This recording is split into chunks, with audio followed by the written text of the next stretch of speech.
how to fix Reddit chat not working. Hey everyone, welcome back to the channel. If you are new here, don't forget to hit the subscribe button and turn on the notification bell to not miss any updates. So today I'm going to show you how you can fix your Reddit chats not working.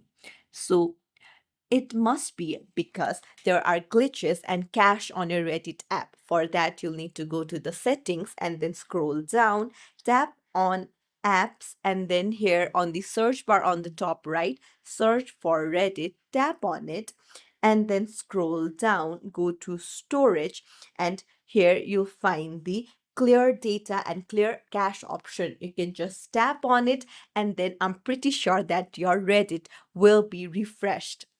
Or you can even try uninstalling the app and installing it again, because sometimes that will also help you update the app to the latest version and then solve the errors and glitches. If that doesn't work, then try restarting your device, because sometimes it might also be the device's issue.